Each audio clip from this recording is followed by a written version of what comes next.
Hey there, everybody. Pete Pardo here from Sea of Tranquility. Welcome to another edition of Forgotten Favorites. Of course, the show we're doing each and every day here in August 2021, talking about some cool rarities, obscurities, little talked about albums from my collection. They're favorites of mine. They may be forgotten or unknown by other people, but that's the point of the show, to bring to you guys some cool new albums that hopefully you haven't heard before and maybe you'll check out and like, right? That's what it's all about.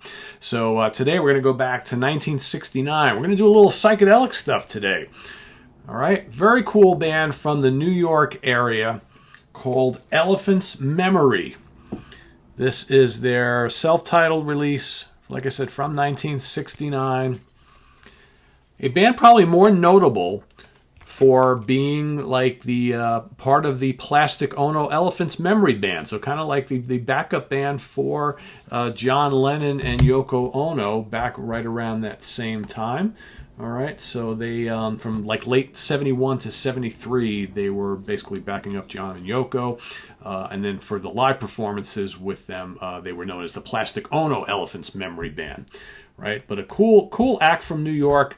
Very much sounds of its time. If you like the kind of vibrant late 60s psychedelic era, you know, pop and rock and jazz and a little soul all kind of coming together, lots of experimentation. That's what's kind of happening here. So again, let's just take a look at the little digipack here. So Elephant's Memory, you know, you can see the elephant, right, and all the folks in the band. This is a kind of a big band. They got a lot of members here.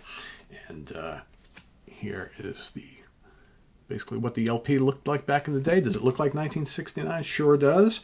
And then when you pull out the CD here, just kind of like the LP sleeve, there you have it. All right, this was released on Buddha Records, this CD. So who's in the band, you might be asking? So we've got Richard Sussman. All right, born in Philadelphia. He plays keyboards, piano, and organ. You got Richard William Chester Ayers, kind of a long name, originally from Neptune, New Jersey, on rhythm guitars. Okay, we've got John Ward from Philadelphia as well. Instruments, electric bass, guitar, and drums. You got Michael Shapiro from Israel. All right, and what does lead and backing vocals. You've got Stan Bronstein from Brooklyn, New York, where I was born. Very cool. On saxophone. You've got Rick Frank, born in New York City, raised elsewhere, doesn't say where, on drums. And then you got Myron Ewells on trombone, also born in Brooklyn. And I honestly don't know. So who is these? So there is an amazing female singer here. That might be this Michelle Shapiro might be the female singer on here. So anyway, I digress. I don't know a hell of a lot about these guys other than the fact that I like this album. And this album was actually turned on to me by my old friend Charlie that I know from the gym, who I haven't seen since before COVID. Charlie, if you're watching, I'm doing this episode all for you, my friend, but also for myself because I dig this quite a bit. One day he and I were chatting at the gym, and he's like, I bet you I got a band that you never heard of before. I was like, all right, give me a shot. And Charlie's just a little bit older than me, and he's like, how about Elephant's Memory? And I'm like, you got me. Never heard him. So went and did the research, bought the CD, like it quite a bit. Very much from its time. If you can imagine what they remind me of so much, because again, they've got the male and female vocals. And she sounds so much like Janis Joplin.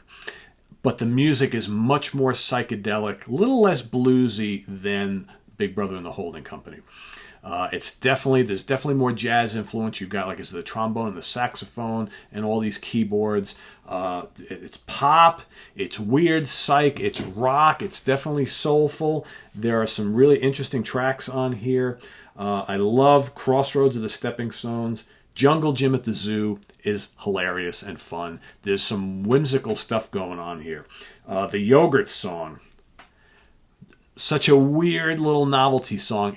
But it's so catchy and so much fun. How a song like that didn't make it big, I don't know. Superheap is a good kind of more serious psychedelic rocker. I dig that one quite a bit. You got Band of Love, really good, really catchy. There's good like jangly guitar riffs going on here. Nice tasty keyboards, organ and piano. But the sax and the trombone add a lot. There's some really jazzy stuff going on here. Taking a Walk is also really good. Hot Dog Man is another kind of really funny, whimsical psych rock song. Some of this stuff wouldn't have sounded out of place on those early Mothers of Inventions album. Right, but there's this aura, like I said, Big Brother and the Holding Company come up a lot because of the point counterpoint male and female vocals, right? But again, this is a little more soulful, less kind of bluesy garage rocky, and more kind of jazzy. It's a little more sophisticated than Big Brother stuff, although that stuff is great too. It's just different, right?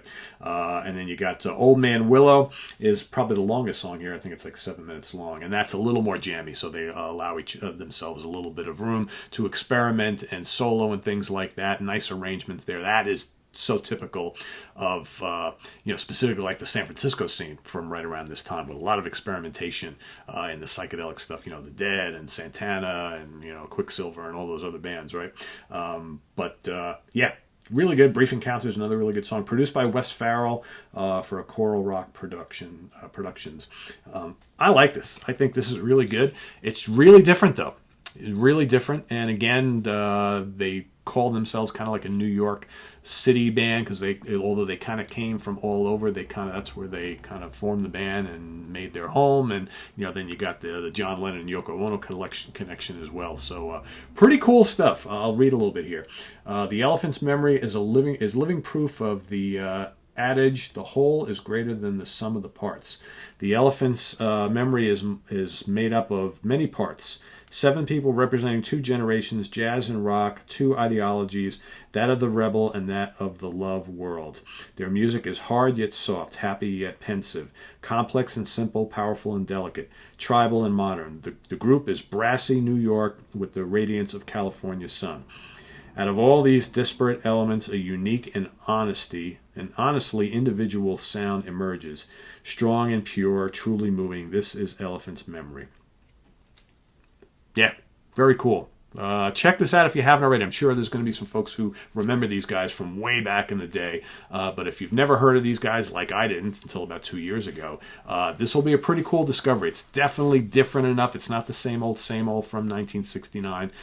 Very cool. Jazzy, poppy, soulful, certainly psychedelic, rocking in spots as well. A lot of really good instrumentation, fantastic male and female vocals, and get a good look at them right there. There we go. So Elephant's Memory, self-titled, 1969. Check it out. Thanks for watching here on Forgotten Favorites. Visit us on the web at www.seatranquility.org. We're on Facebook. We're on Twitter. Of course, we're here on YouTube all the damn time. Stay tuned. We've got Martin Popoff in the house this morning. We are going to be ranking the albums of New Wave of British Heavy Metal Legends, Witchfind, at the Funhouse here on Friday morning. So thanks, everybody. Tune in also Sunday for album homework assignment. And then before you know it, man, we're back on Monday for the Hudson Valley Squares. There will be no In the Prog Seat next Tuesday. Tuesday is my wife's birthday, so I'm going to go do something with the wife. And so we're going to take a week off from In the Prog Seat, but we're coming back a week later for the last day of August for a jam-packed show all about our favorite progressive rock title tracks. So that's coming up on the 31st for In the Prog Seat. So thanks for watching, everybody. Stay tuned for more stuff. Subscribe if you haven't already. Click on that notification bell if you want to make a donation. We've got the link to our Ko-Fi page, as well as our merch page with all sorts of cool stuff, and seatranquility.org that has now been on the internet for 20 years. Thanks, everybody. From myself and the alien, I am Pete Pardo. See you real soon. Bye-bye.